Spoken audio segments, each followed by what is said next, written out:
This video is the night food market in Rodriquez, Cebu City. So now they turn on their lights. I could show you properly their food that they are selling here.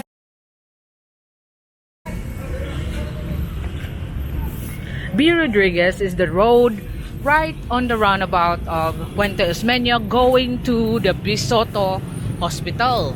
And every night for the Sinulog Festival, there is a food market here right on the road side of Rodriquez. Until kanusaan ni diridong? Oh, so there is no time limit yet that is imposed on them. It might continue on as a nightly event here to keep Cebu City alive.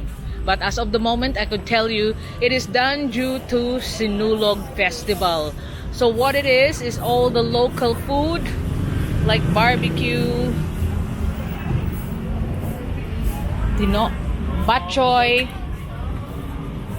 all in a different stall. There's a few numbers of stalls around here, over 50 I was told.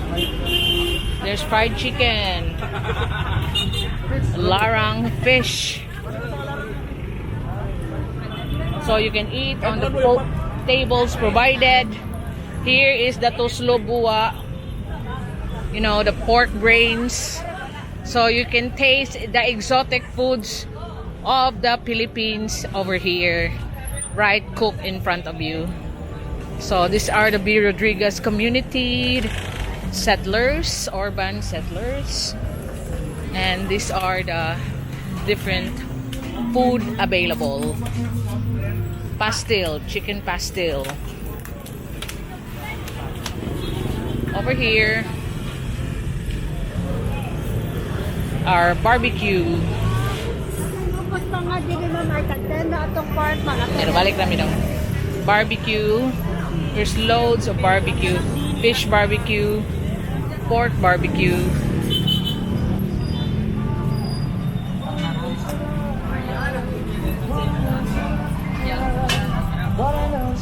Here,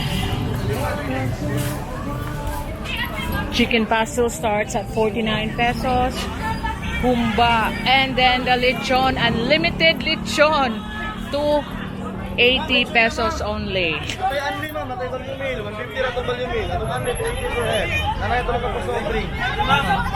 So that's wow. Karon pa ko kasuwayan ng unlimited lechon. So there's unlimited lechon here. Eat all you can at 280 pesos per head. And they free taste. Bye kami haka.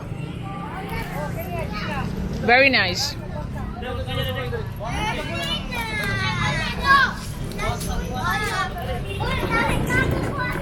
I don't know where to walk. If you walk here, there's traffic. I think it's safer here.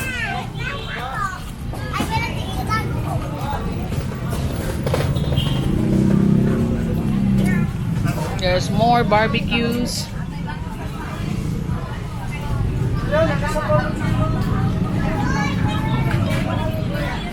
Barbecue. There's even a fruit vendor here. Then iced milk tea. But this is the community. This is beside it. Shake it up. Don't shake it up. Then all the fried pork, fried chicken. It's like Coca-Cola. Yes, all of the fried with hanging rice. Again, another fried with hanging rice. Oh. Takoyaki.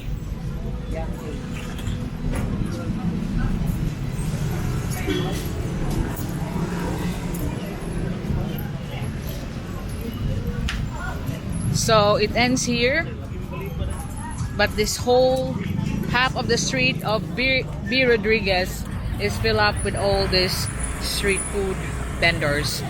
They open at 6 until 12 p.m. And so is around the Puente Osmeña Circle, you will find the different food kiosks as well, because it's also having its own night market there for the Sinulog Festival.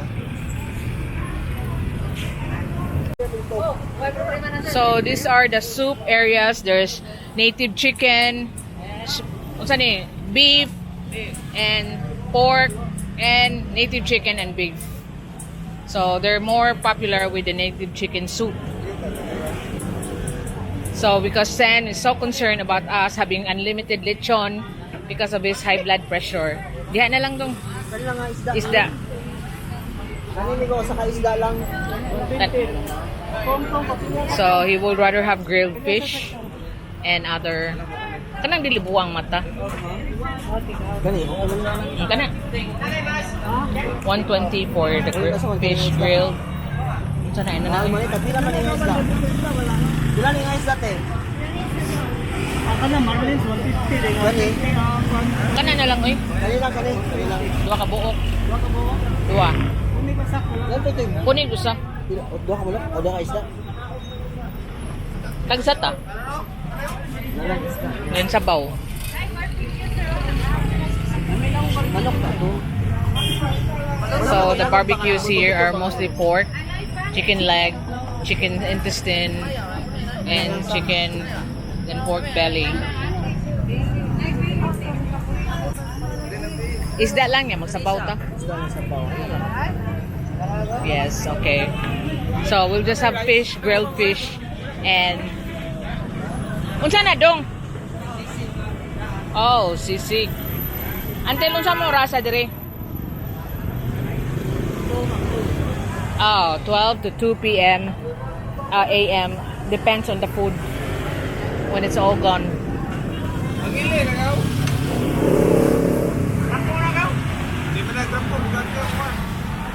So this is what we have: 2 fish and native chicken soup.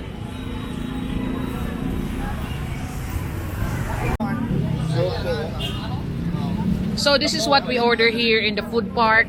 We have the native chicken soup, and it's really delicious. Grabe. Ay, nalang yung, uy, dagkom day kay ni, di makita. Upat lang. Sa hanging rice, and then here, it's really good. I mean, this soup, it's fresh. And it's native chicken. And so Sen is making the sausawan, which is the deep soy sauce, vinegar, and chilies, and calamansi lime juice. So we're waiting for our grilled fish. Combination yan ate. So this is our second food that we choose to have: 2 grilled fish, anduhaw fish, and then we have the native chicken soup with hanging rice here in the B. Rodriquez Food Park.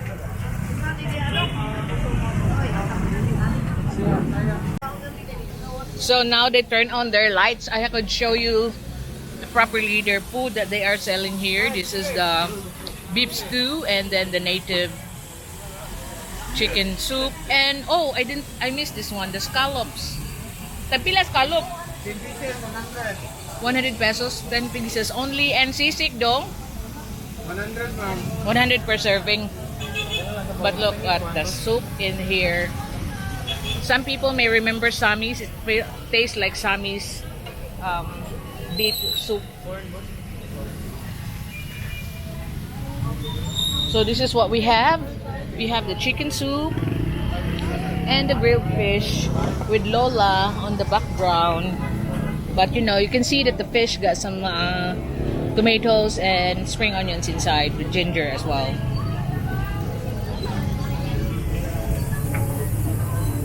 Eat like the local when you try here. Expect to not be given any utensils. You will be eating with your hands wrapped in plastic like said. So that's the sisig. scallops. And then they have the barbacoa, which is the beef cow skin. And then native chicken and beef stew. So, beef stew, beef soup. And fish na sa day ni. Asa ko dong? Fish. Oh, so this is larang fish. Oh, and this is the beef. Sunod na lang, next time we'll have that.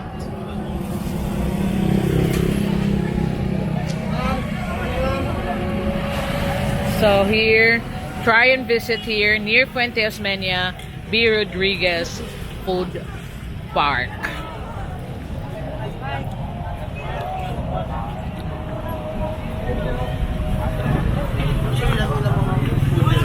Lagi, lami itong. Lami means tasty. That is very nice, the soup there. Really tasty.